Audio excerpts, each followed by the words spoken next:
Welcome back everybody to more Lord of the Rings Online. This is the Fall Festival of 2018. It's one of my favorite festivals, I really enjoy it. Last year when this came around, I did one of the Bingo Boffin quests, which is something that I really like that they added. If you remember, there's Bingo Boffin here, and it looks like there's going to be episodic quests to be done at some of the festivals. So, last year, I believe it was episode 313, I did the first part of the episodic content. I did part 1, Frightful Tales to Curl the Hair on Your Toes. However, when I recorded that episode, you may remember that my recording screwed up and I had to go back and artificially recreate all the quests and everything. So I decided that I will redo this quest chain this year again, and that's what this episode is going to be. If you don't want to watch me redo those just for the sake of having everything in a completed fashion, you can go ahead and skip this episode, because in the next episode I'll probably be doing part 2, which I have not done yet. So, before I begin with that, let me just accept the Fall Festival here. The Fall Festival is spreading good-hearted tricks and tasty treats across Middle-earth.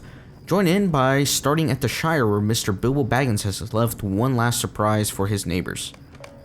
Okay, and then I can already finish this. The Fall Festival is in full swing. Join the hobbits in the Shire to begin your festivities. Perfect.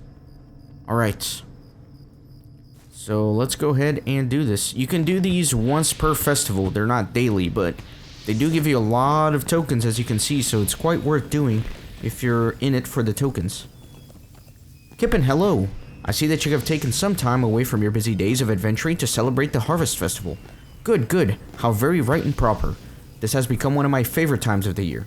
My cousin Priska has brought all her children to visit, and we are going to enjoy the sights and sounds of the Harvest Festival together.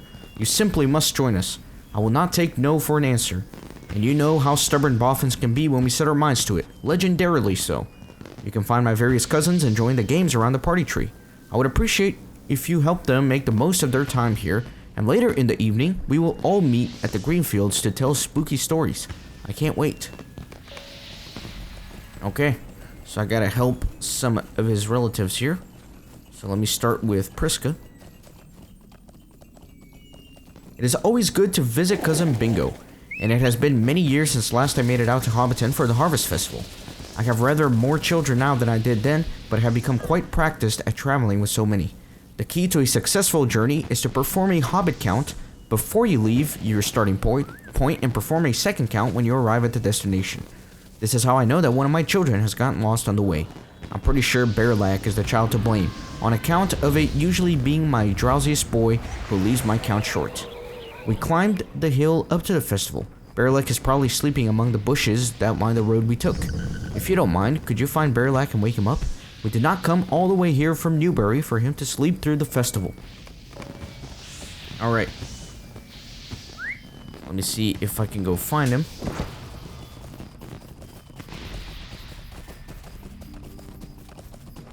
I remember really enjoying this quest chain last year, and I remember that it left you at quite a cliffhanger, so I can't wait to see where it goes to next when I do this for the next episode. Alright, I think he's right here. There he is, sure enough. Sure enough, Bearlac is sleeping soundly by the side of the road. Hello there, friend. Do you know this sleepy fellow? I haven't seen him around Hobbiton or Bywater before, so I believe he has come from somewhere else in the Shire to enjoy the Harvest Festival. But will you look at this? He has fallen asleep and is bound to miss the whole thing. That would be a shame, make no mistake about it. Here's my plan. I have been scaring folk with my ferocious bear costume all day. You wake up the fellow and I let out a loud roar and give him a fright. He will be a great welcome to the Fall Festival, and I will also teach him not to waste so many hours sleeping, or at least not when a festival is underway. So he's already in position to scare poor little Bearlac.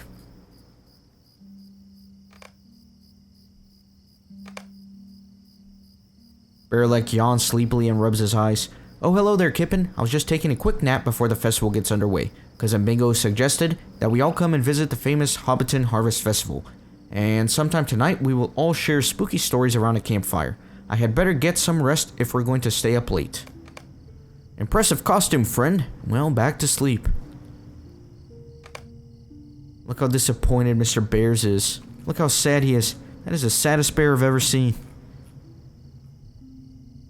That was not what I thought would happen. Do you think my costume is not scary enough? No, that can't be it. But this costume is absolutely terrifying.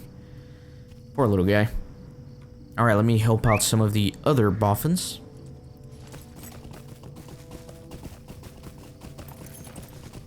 Do apologize about the slightly lower frame rate. It's always a little bit laggy around festival time in the game. It's nothing that I can do about it though. Well, I can't say I'm not surprised, Kippen. Thank you for finding Bearlax's latest napping spot. I'll let him sleep until it is time for Bingo's frightening stories. Perhaps they will contain enough thrills and chills to keep my drowsy son awake, where the promise of a festival fun does not. Okay. Let me talk with Esmeralda Boffin. I do not see very many people dancing, Kippen. My mother said that there would be a dance contest held regularly during the festival, but so few people are participating. Is the spooky atmosphere to blame?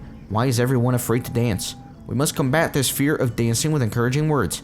Find bashful festival goers and tell them that there is nothing to fear. That will surely work.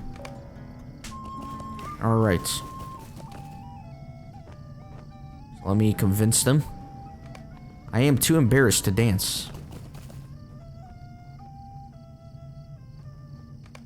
I simply cannot.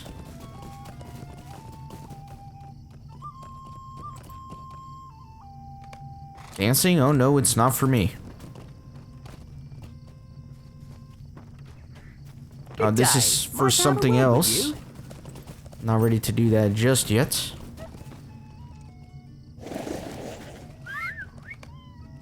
But everyone would look at me.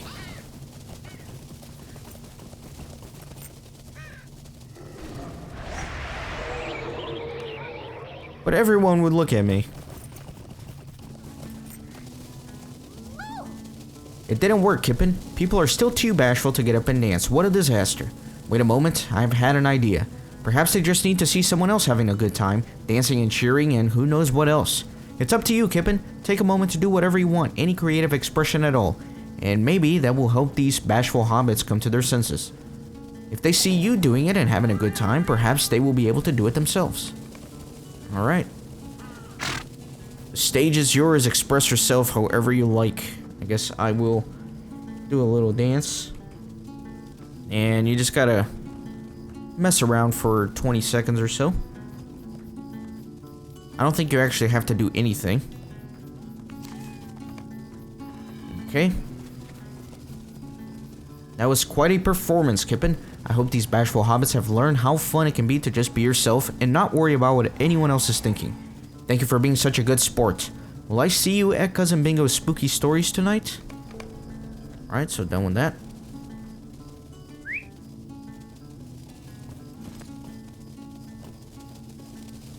Let me come over here and remember you can bob for apples once per day while the festival is going on. Got one small apple, that's fine. So I got a Camellia Boffin. Kippen, we need your help. Have you participated in the apple bobbing here at the festival yet? There are very important rules in place. No using your hands, and you only get one chance to play. But my brother Griffo did not listen to the rules, and now he has ruined it for everyone. Griffo thought these apples were just for the taking, and he reached right into one of the tubs. He grabbed an apple and took a big bite, and then, as if it wasn't bad enough, he did it again.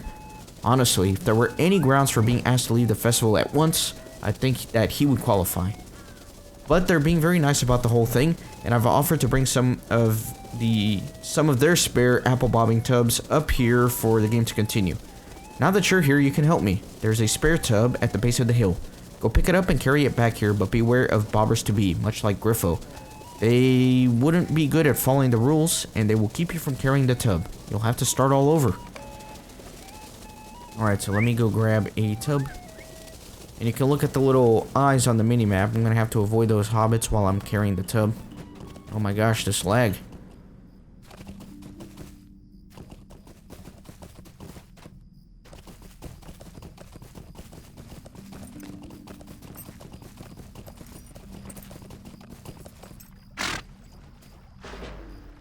Got my forced march on. Let's go ahead and grab this. Perfect.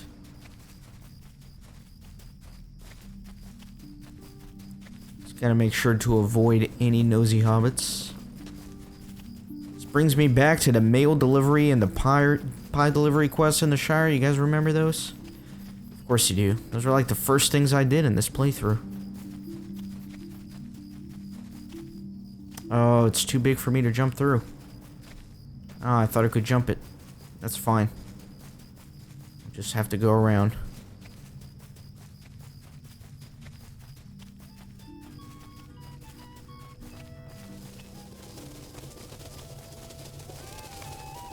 There you go. Thank you, Kippen. Can I ask you to get one more tub of apples? They should be freshly picked and waiting at the orchard not far from here. Remember, use caution to avoid bobbers to be while carrying it back here.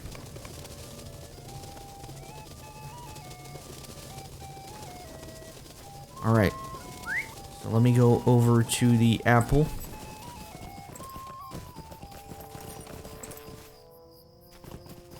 The apple doors.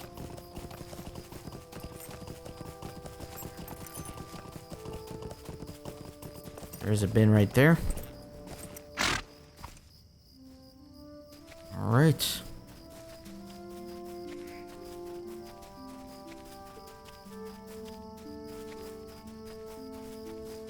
Couple of nosy hobbits around, but should be pretty easy to sneak by them.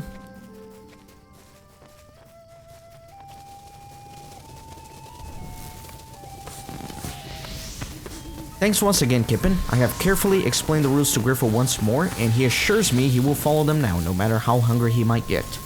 Now that Griffo is no longer embarrassing me, I have to admit that this festival has been very fun so far. I like ensuring everything goes smoothly more than I like participating myself. My mother says I have always been like that, even when I was very little. Thanks again, I will tell you if we need any more help.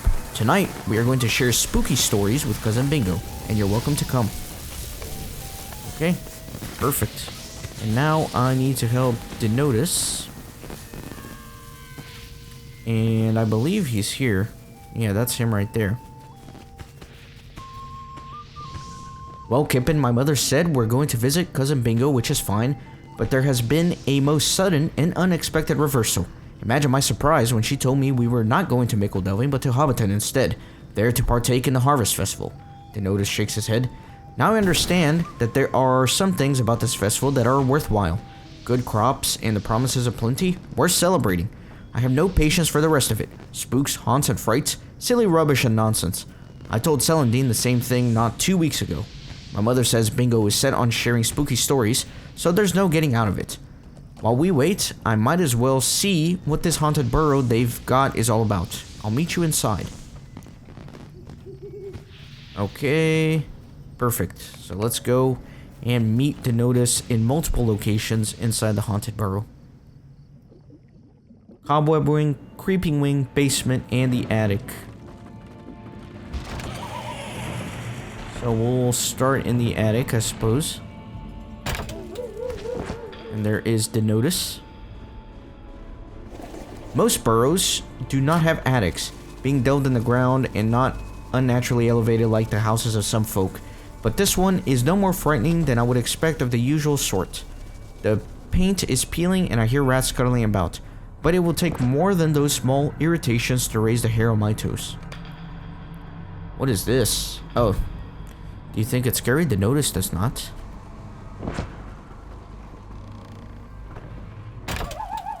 Let me go to the cobweb wing.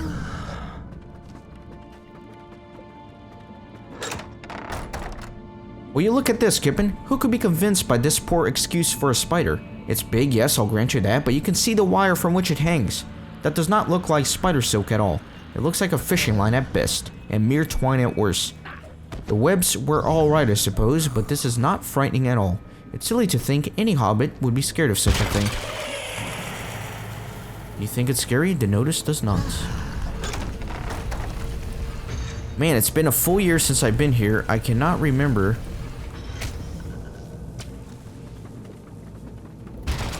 the way out.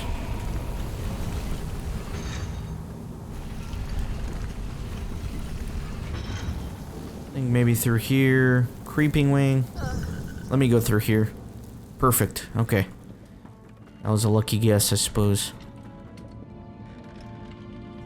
Let me ask you a question, Kippen. Do you think these hobbits are trying to scare us? because these glowing bottles could be filled with anything, which causes the imagination to run, but their illumination has another effect. It causes me to plainly see this crudely painted mask, and know it for what it is. It's just a mask. Now, if it was darker in here, perhaps I would think it was a real goblin, but not when I can see it so clearly. This is not frightening at all.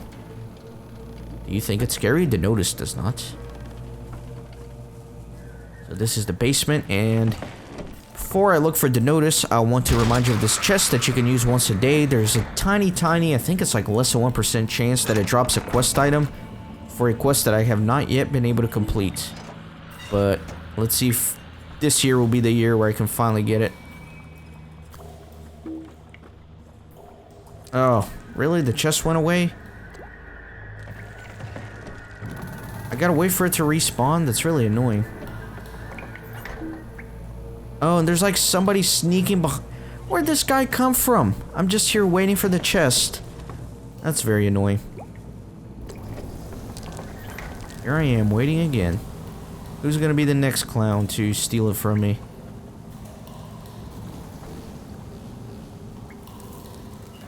Alright, 2 buckets of fear, black silk gloves, and festival tokens. I did not get the quest item.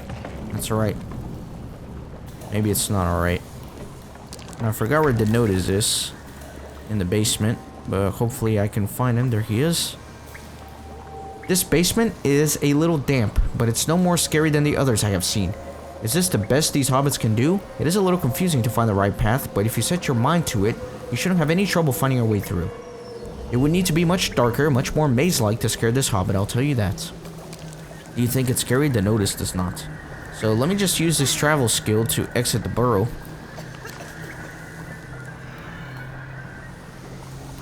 And then I can talk to him outside.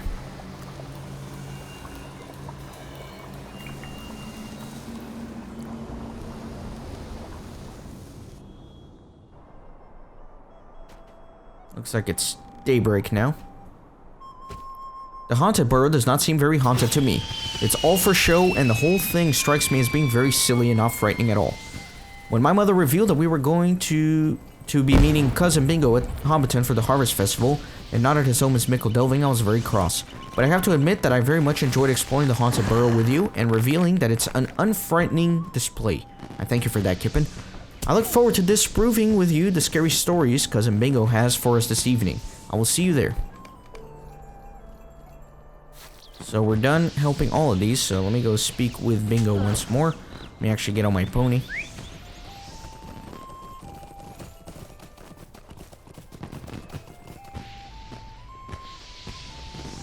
How are my cousins finding the festival? Ah, excellent. It seems they are all enjoying it in their own particular ways. But what is this? Young Denotus does not frighten easily, does he?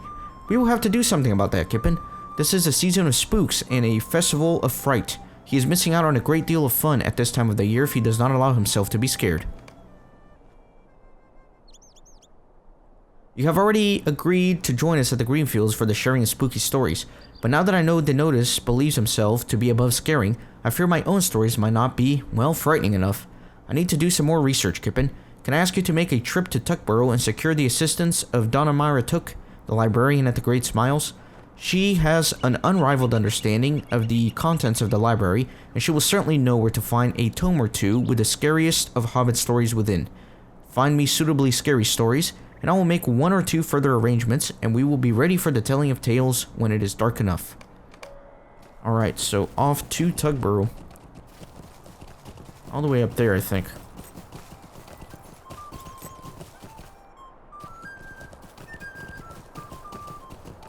At the Great Smiles. Actually, let me just double check I'm going the right way. I am. It's been a while since I've been navigating in the Shire. Just gotta make sure.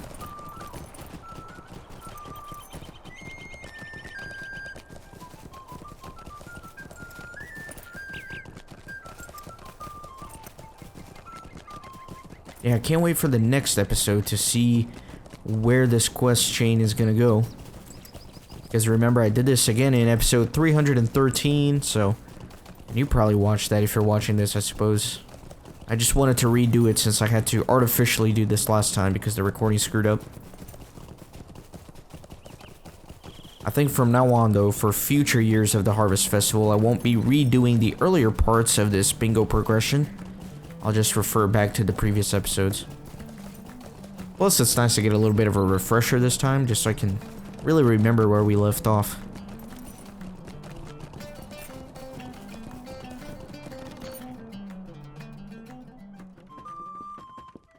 Go in the library.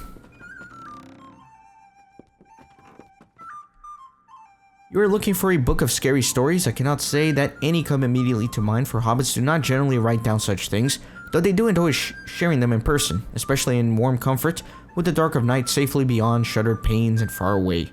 You're welcome to look for yourself, Kippen.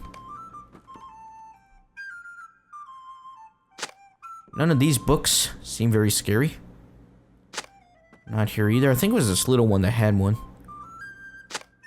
There we go. You find a tattered book that seems to contain frightful tales. Well, this is very curious. I do not believe I have ever seen this book before. The letters on the cover are very faded and most indistinct. I cannot read very much of the title, but the first word seems to be chill. I believe it promises chilling tales, and a cursory examination seems to bear out this presumption. Feel free to take it with you, Kippen, and bring it to Bingo Boffin for his pursuit. May it increase his enjoyment of the Harvest Festival. I know he will see it return to me eventually. Okay, so actually, I think I can use the map to the party tree just to make it over there pretty quickly. I'm almost out of inventory space.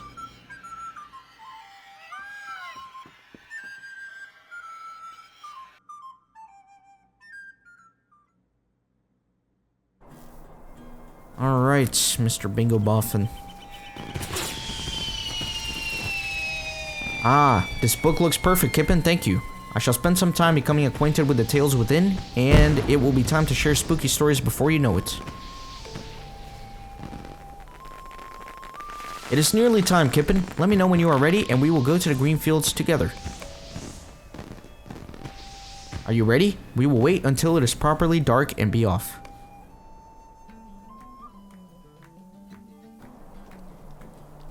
Excellent.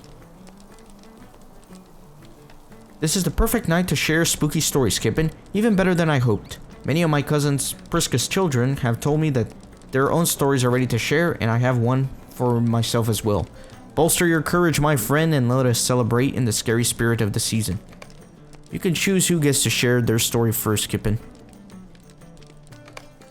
So I think last year I started from left to right, so let me do right to left this year.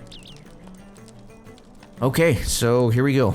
Many, many years ago, long before our family trees had so much as sprouted, there was one small village on the banks of the Brandywine, not far from where Stock is located today.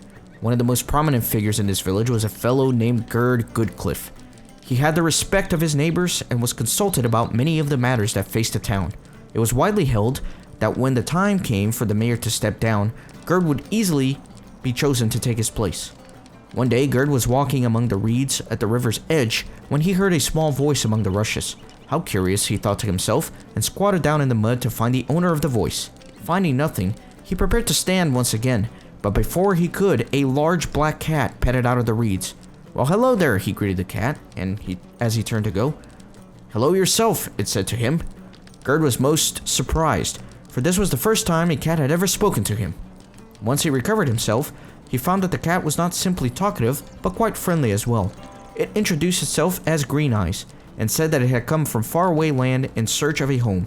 Gerd was happy to offer Green Eyes such a place of his own, in his own humble burrow, and Green Eyes contributed in his own way, keeping mice and other undesirables away from Gerd's pantry.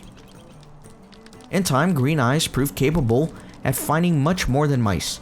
He would stalk throughout the village, creeping into half-open windows and pushing open unlatched doors. He learned many interesting rumors and overheard much gossip about the hobbits of the town, and he recounted each salacious morsel to Gerd with delight. Gerd began to look upon his neighbors with distaste and distrust, and he found that he could no longer stand to engage in conversation with them. He became cold and distant, and other hobbits avoided him when they saw him on the road, crossing to the other side rather than to speak with him. When they returned to their homes, Green Eyes would follow behind and listen while they called Gerd off-putting, odd, and unfriendly. The cat recounted these stories to Gerd with regret, but his tail twitched back and forth happily. I don't need these liars and friends anyway, Gerd told him one day. I have you, Green Eyes, and you're the only friend this hobbit needs. Green Eye nodded, his tail twitching. Not long afterward, a day came when Gerd could not find Green Eyes anywhere. Despairing and certain that one of his neighbors had done some harm to his friend, he ran screaming out onto the center of town. Folk watched his raving progress through the village, and their whispers were no longer hushed or hidden. Madly, Gerd ran down the banks of the river, and there at last he found his friend. Green Eyes stood among the reeds. With his two front paws, he pushed a small boat into the river. He clambered onto it and turned back to face Gerd as it floated out into the current. Why, Green Eyes, why must you leave?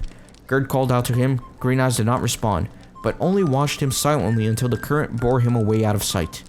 No one knows what happened to Gerd Goodcliff after that, but he never came back to town and he never became mayor. But there are some who say that if the moon is high in the sky, like it is tonight, you might catch a glimpse of Green Eyes on his boat, floating away down the river, his tail twitching, twitching, twitching. So if you see a black cat, stay away. It might be Green Eyes. Well, that was certainly something. Who should go next? So this is very interesting, because again, last year I started here from left to right, so I only got 2 stories. I didn't read the one about Green Eyes, so I'm sure there are different ones. So let me see a couple things here. I don't have a story prepared, but I am just happy listening. I think I have made myself very clear, Kippen. I am not telling a story. Pick someone else.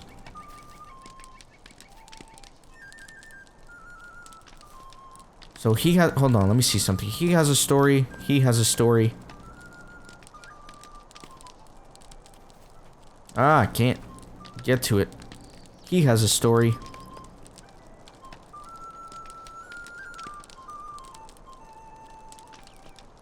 She does not have a story.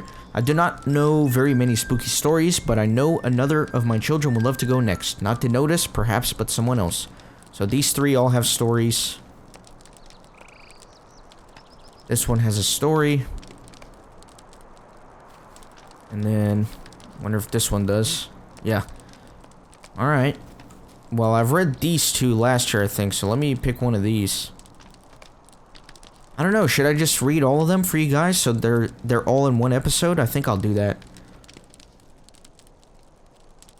You all know I love napping, and it has been the subject of some of the teasing throughout the years, but I tell you this, Mother told us a story when we were very young, and if some of you forgot it, well, I never did. Once you have heard it again, you will be jealous of my afternoon naps and my early bedtimes, I don't doubt it. Many years ago, a hobbit named Hamson Broadbeam lived in the town of Overhill. He was a woodworker of much renown, and folk from all throughout the Shire came to buy his crafted goods. You can still find oaken chests bearing his mark in the hobbit holes throughout the four farthings, though Hamson himself is only remembered in this tale. He was a victim of his own success. There were so many orders from so many customers that he had to stay awake late into the evening to finish each crafted good, stumbling into bed as the first beams of light began to shine through the trees onto Overhill. His work began to suffer, and he feared that his reputation would be tarnished unless something changed, and quickly. One day, Hamson drowsily walking through Bindlebull Wood. He was drowsily walking through Bindlebull Wood to an area where he was accustomed to felling trees for his workbench. As he approached the location, he felt the hair on his toes stand up. Something was watching him from the tree canopy. "Hello? Is anyone there?" he called. "I live here," a thin, reedy voice replied. Hamson squinted up to the branches, but he could not see the speaker. "I don't see you," Hamson said. "Am I asleep? I must have fallen asleep somewhere on the trail, and I'm dreaming. I hope no animals find my body while I sleep." "You seem pretty awake to me," the mysterious voice answered. "At least you're not asleep, but perhaps you should be. Your limbs hang loosely, your eyelids droop, and I see exhaustion in every part of you." Hamson was impressed at this strange acquaintance and how he could read the situation so clearly, and he described the many demands on him at the time that prevented him from sleeping. "If I only didn't need sleep," he exclaimed, "I need worry about nothing." At first, a voice from the tree canopy did not respond. Then a small twig with red berries fell from aloft, landing on the dirt by Hamson's feet. "What's this?" he asked. "I do not need sleep," the voice responded. Eat those berries, and you will not need sleep either. Normally, Hamson would not have trusted such a gift from a stranger, particularly one so strange as this.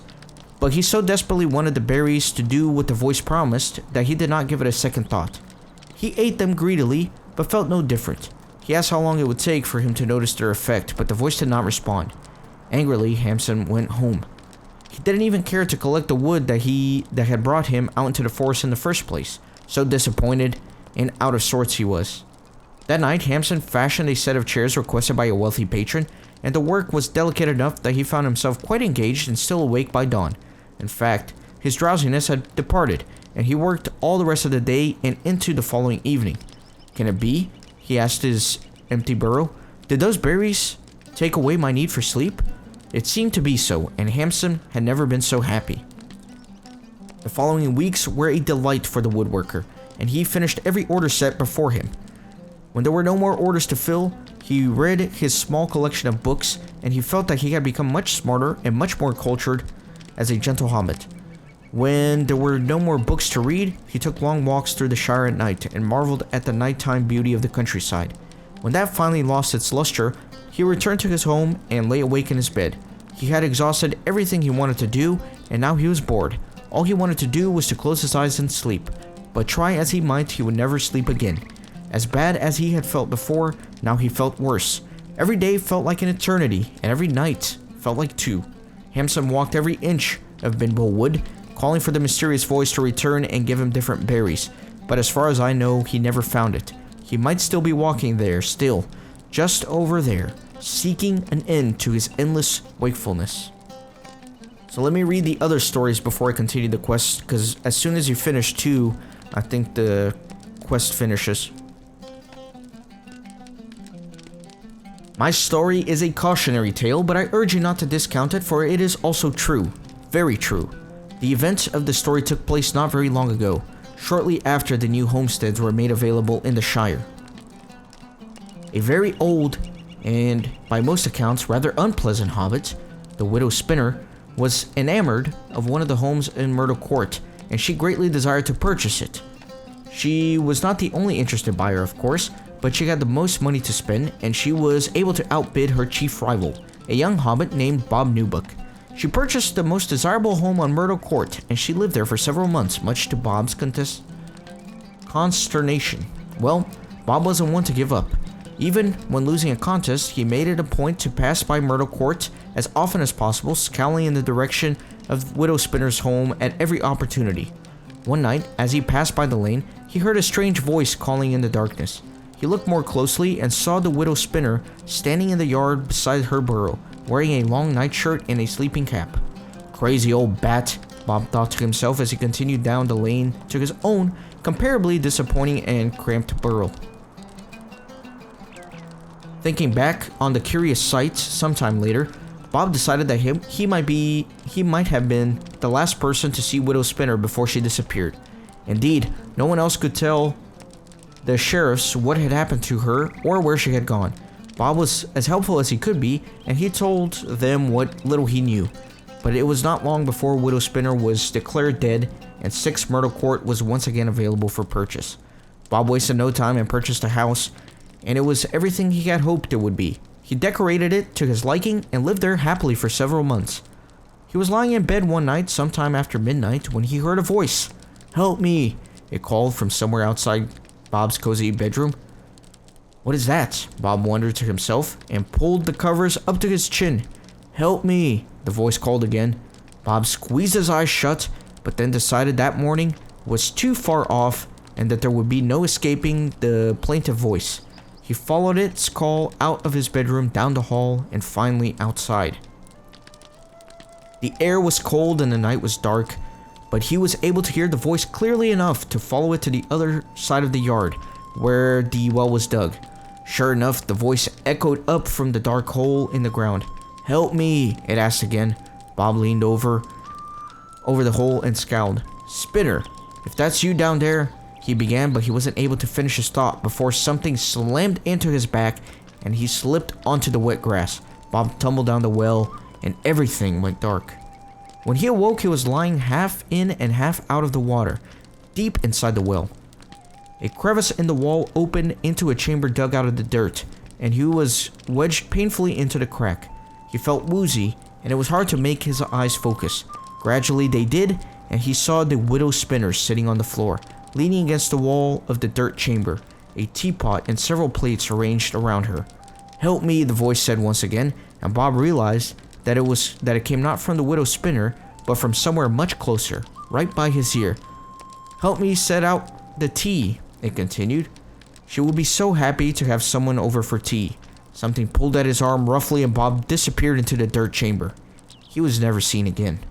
I heard that 6 Myrtle Court is available for purchase again, if you don't mind tea at midnight. Alright, let me see the next story. Odo Grubb was the finest fisherman in the Shire. Odo Grubb was the finest fisherman the Shire had ever seen. Odo Grubb was the finest fisherman the Shire had ever seen, and none who cast their lines today could hope to rival his skill, nor should they, if you believe the tale I'm about to tell. I believe it, for it is surely true.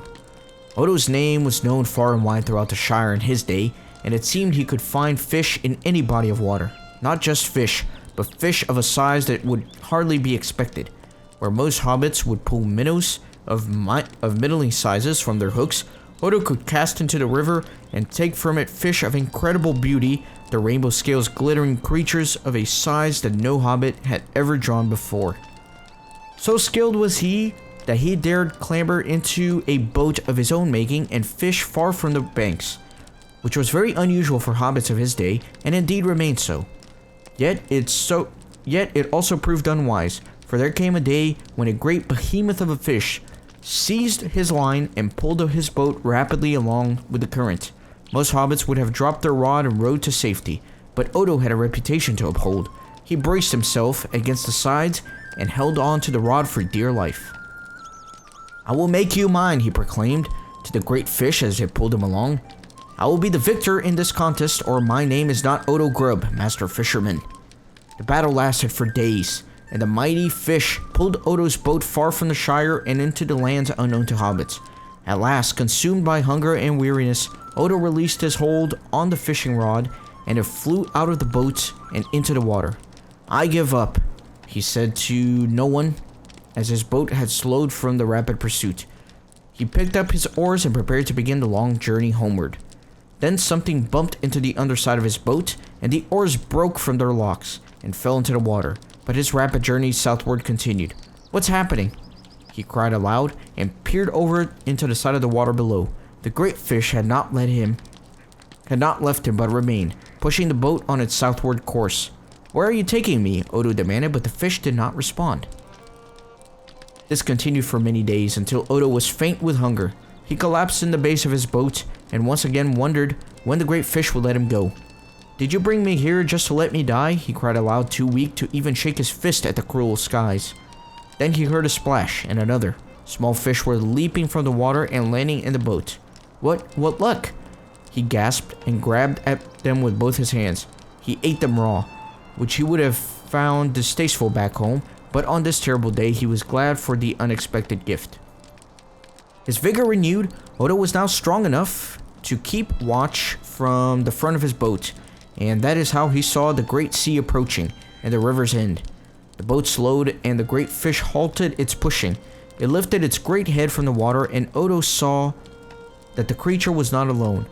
There were fish of every imaginable size and shape surrounding his boat. "What do you want?" he asked. As Odo surveyed the vast variety of the diverse species that surrounded him, he found that he recognized every type of fish. At one point or another in his esteemed career, he had caught at least one of each of these types, and in some cases many. "You hold me responsible?" he whispered. You came for me for revenge?" The fish stared at him with bulbous eyes, their gills working silently just beneath the surface of the water. But you fed me. Why keep me alive?" There was no response from the silent assembled, but suddenly they moved as one.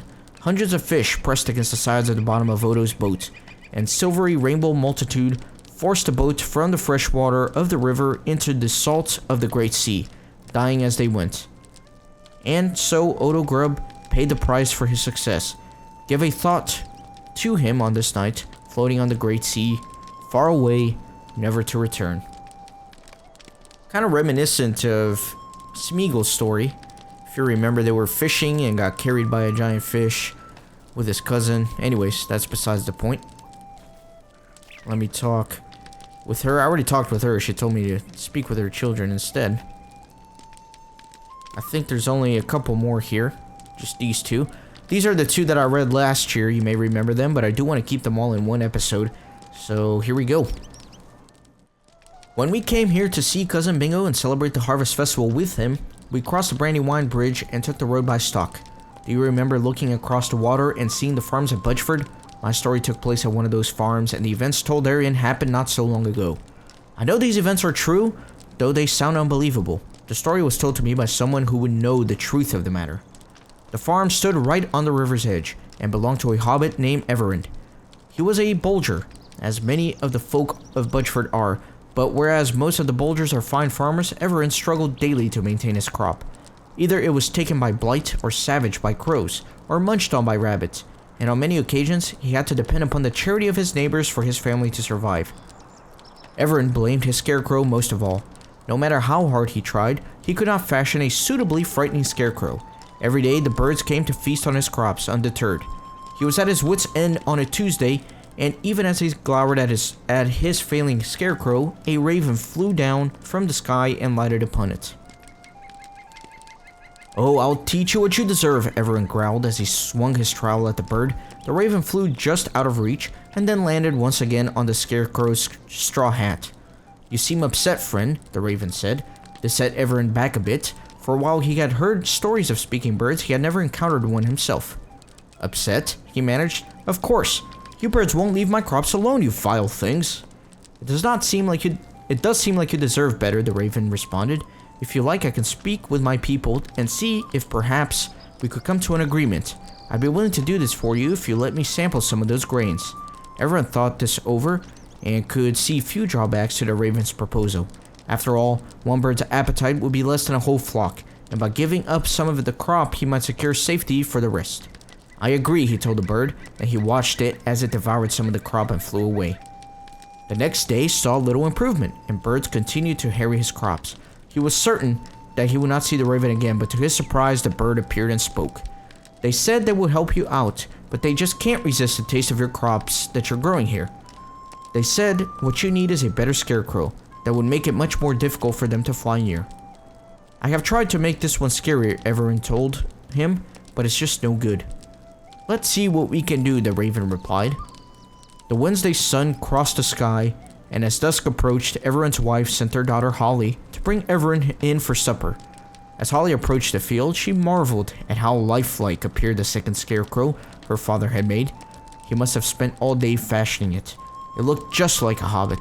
As she watched, a raven, hopping among the grains, squawked and flew away. Alright, one more story here.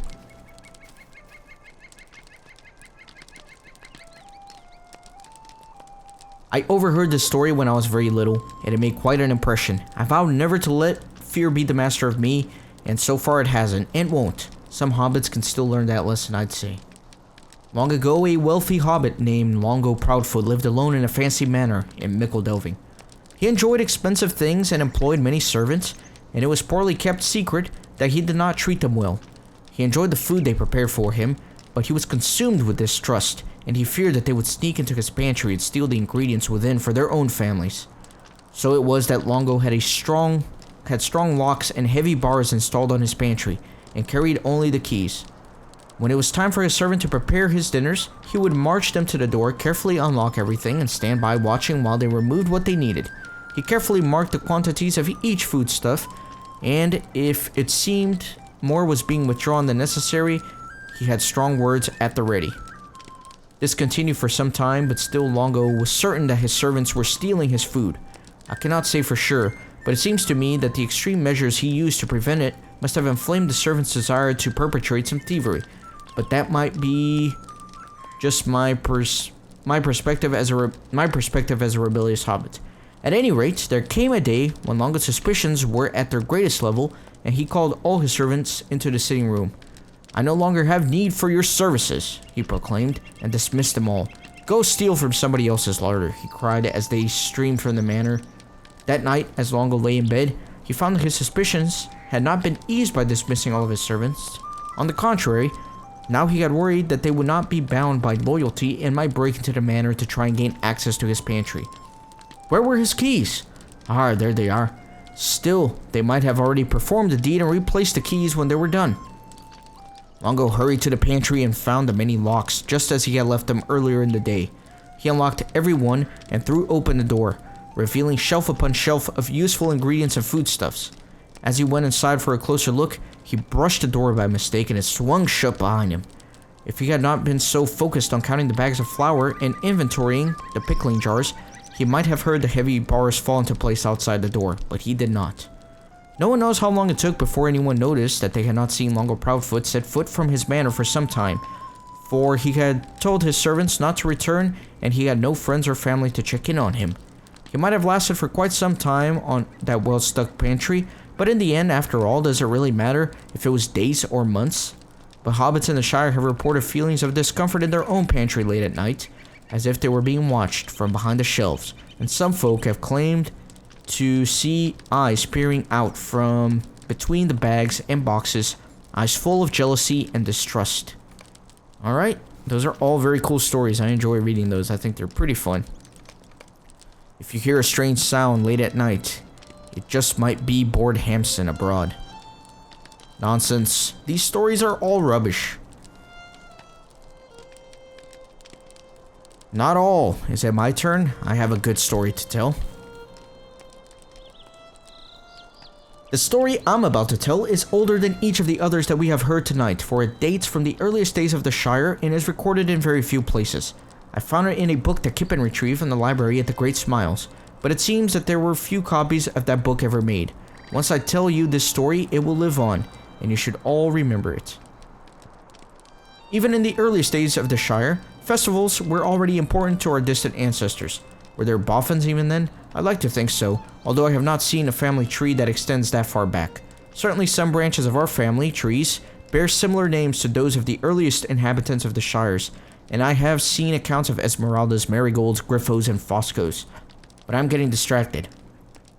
A young girl by the name of Menegilda desired to win a dancing competition, but her chief rival, one Peony, excelled at the art and bested her at every opportunity. Menegilda was obsessed with winning the great prize, and she became convinced that Peony owed her success to the violet shoes she always wore. Menegilda hatched a plan to steal the shoes. She surprised Peony on the banks of the Brandywine and demanded that she hand over the shoes. Peony refused and said that there was a spell on the shoes. They would work only at her command, and they would do Menegilda no good at all. Menegilda was not dissuaded. In fact, the revelation that the shoes were enchanted filled her with happiness. At last, an explanation for her continued failure to beat Peony at dancing. Peony removed the shoes and threw them at her rival. "Fine," she cried. "Have them. I will tell my father what you have done, and you won't be allowed to dance at all." This was a mistake, but Peony did not understand the rage that seethed within Menegilda's heart. Menegilda charged at her with her arms raised and pushed Peony into the river. She never surfaced. Menegilda put on her stolen shoes and returned to town. There were whispers, but no one had seen the encounter with Peony, and it was believed that Peony may have run away, seeking her fortune beyond the borders of the Shire. Menegilda did not care. Her every thought was bent on winning the next dance contest. A few weeks later, Menegilda wore her new shoes and danced on the stage before all the assembled hobbits. Everyone cheered and applauded, and they had never seen such dancing before, not even when Peony had participated. Menegilda was the clear winner, and yet something was wrong. Someone tried to present Menegilda with the winning ribbon, but she merely continued to dance. Everyone applauded again, but she showed no signs of stopping. "I think that's enough, dear," someone called, but now there were tears streaming down from Menegilda's face, and the assemblage came to understand that she wanted to stop, but could not. Folks rushed to the stage and sought to remove the violet shoes, but they wouldn't come off. Menegilda's feet flew left and right here and there, but even when she fell into a stupor, the dance continued. At last, it stopped, but Menegilda's dancing days were done. The shoes were packed in a box and sealed away, hidden in a dusty corner of a forgotten burrow. Hobbits spoke for a time of Menegilda and the cursed shoes, but eventually the story passed into legend, and folk doubted that it really ever happened. even if they spear to speak of it. And that's why hobbits never wear shoes. That's not true. That can't be true. How do you know?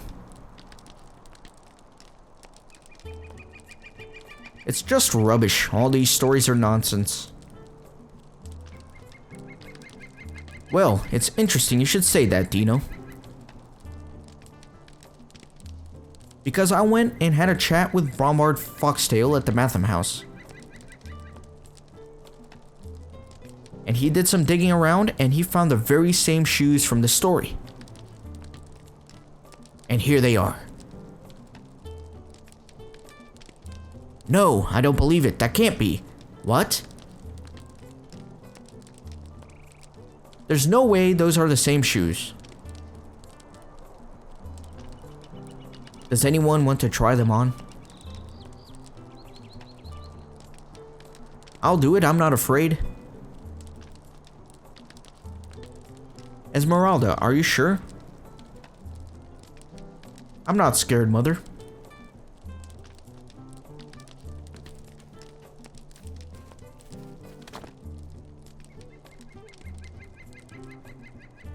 They fit perfectly.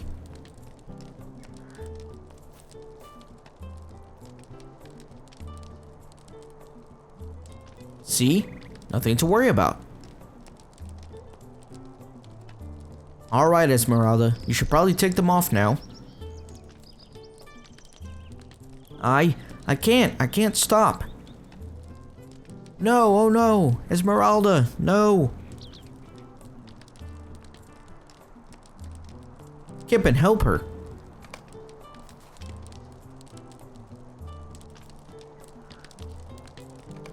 The shoes won't come off. No, no, Esmeralda.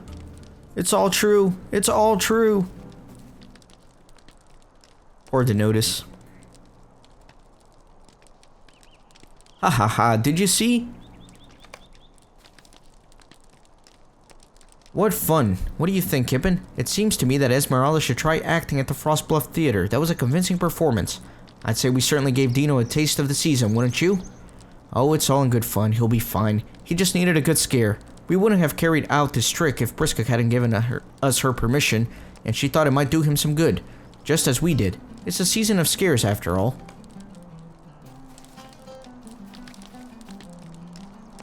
Yes, I gave Bingo and Esmeralda permission to carry out their joke on the notice. He will not be happy when they tell him it was a trick, but everyone had a good laugh about it, and he will too, eventually. Alright.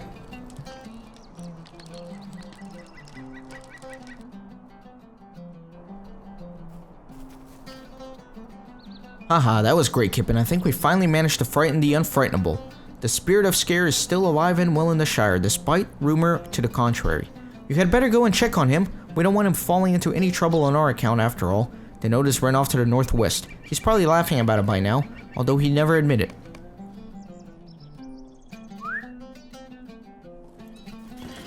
Alright, let me go find the notice. Poor little hobbit. Hope you guys are enjoying the longer episode. I think it's a pretty fun one.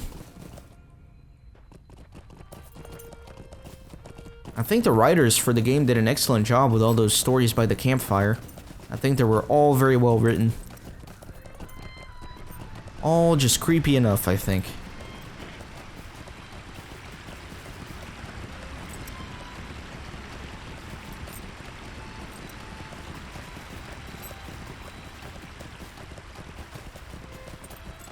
There's our friend to notice. That was horrible, Kippen, and very mean. I expect a full apology. You should not go around trying to scare people for no reason. You explained that Bingo believed his cousin might enjoy the Harvest Festival more if he let himself be scared from time to time, and the notice flails his arms wildly.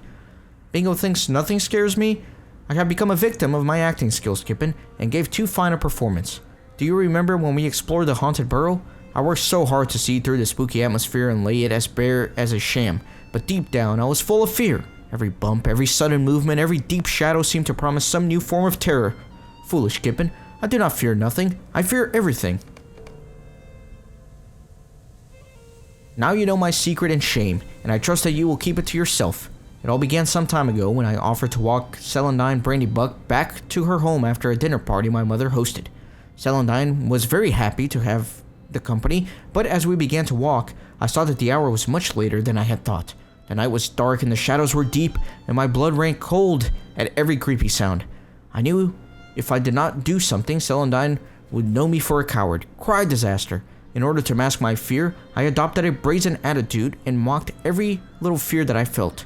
It was all an act which I had become all too well practiced. Denotus frowns.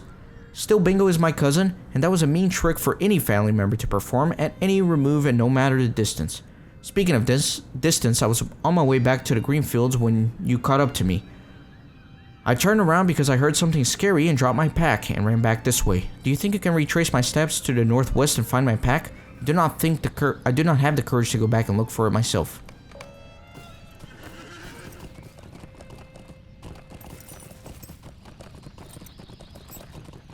Poor Denotus.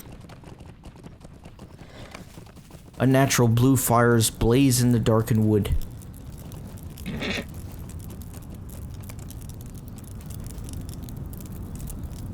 The spectral vision stares past you into the dark space among the trees. When it speaks, the sound reverberates in your ears and sets your teeth on edge. There can be no reparations for the hurt that has been done. In 1 year, all will fear the parting of the wood. None will escape the curse of the eerie acres. Despair and repair to your holes, for none but one will laugh when it is all done. The vision stops speaking, and the space between the trees falls silent. All is cold. So the poem mentions 1 year's time, and that's because 1 year ago when this quest first came out, you couldn't advance it any further, but we will be able to do so in the next episode, so I'm pretty excited.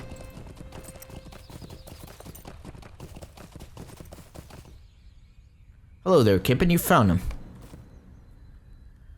Bingo has come here, and he apologized for the trick, and it is all well now, and we don't need to discuss that thing I told you, Kippen, alright? Good. You give Denotus the pack. After a moment's thought, you tell him you saw something unusual nearby. Oh, what was it? Actually, perhaps you should tell Cousin Bingo. I don't think I need to hear about it. I don't believe in that sort of rubbish. No, indeed. I apologized to Denotus for a scary trick, but I think it did him some good. Now, what was whirled up into such a confusion? You quietly tell Bingo about the spectral vision you saw in the wood, and he looks at you skeptically. Is this a joke or a trick of your own? You really saw something? What fun, a mysterious apparition appeared in the wood. How delightful, I simply must go see it for myself. Let's go, Kippen.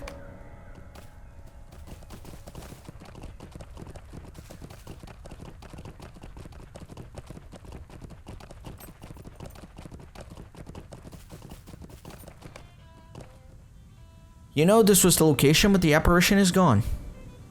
There's nothing here. That's even more scary. I do not like this, Kippen. I mean, this is all nonsense. There was nothing here to begin with, and it's very cruel of you to pretend otherwise.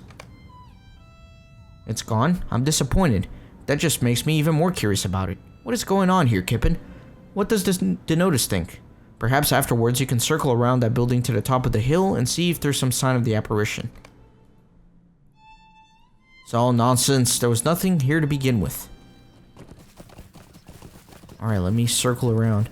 I don't know, everyone's so scared about a possible ghost, but nobody minds these giant man-eating bears around. That's what I'd be scared of.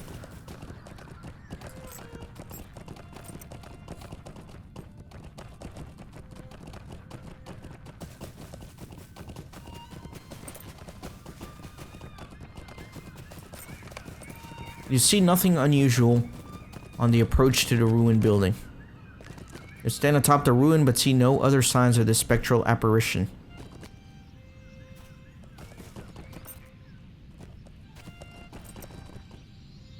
You didn't see anything? I'm not surprised. Whatever was there, it clearly does not want to be seen again. I wonder why. My mind is full of questions, Kippen. This is truly an autumnal mystery. I need some time to think it over. I will meet you back at the party tree. This wood has become very spooky, and while Denotus may not fear anything, I have to confess that this place has given me the chills. I love it. Perhaps we should head back to Hobbiton all the same. Alright. Let me use my... Oh, I can only use the party tree map once. That's somewhat unfortunate. That's alright, let me ride all the way back to the party tree.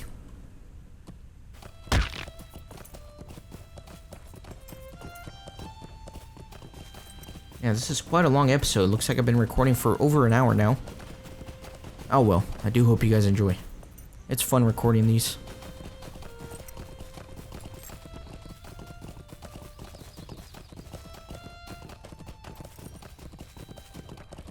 Alright. Shire's looking extra green today. Some pretty strong highlights on those plants.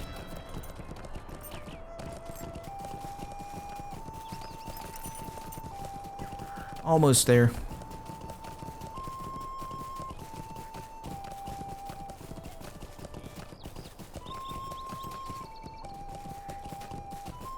You can tell you're getting close when it gets super laggy like this.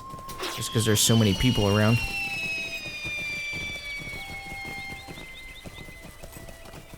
Alright.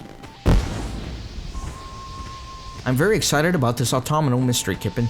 I have read many scary stories, and they always delight my imagination, but I have never been involved in one myself. Tell me once again what the ghostly fellow had you say.